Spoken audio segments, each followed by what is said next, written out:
Going? Welcome to my video. Alright, so I just want to give you guys a quick tutorial on how to reset the oil maintenance required light on a 2010 Highlander. So basically what happens is I just noticed just now that when I press that, you get the oil maintenance required light. Don't know if you can see it, but here's the thing about it. Here's how you guys get that off.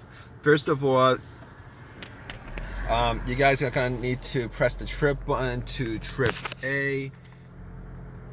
There it is. You guys can see trip A that's on there. Second of all, what you're going to have to do is press this button right here, the kilometers button. Just hold that. Alright, and then you're going to turn it off. And then while holding it, you're going to put your foot on the brake pedal and then turn it back on. And as you guys can see, it's resetting. Completed.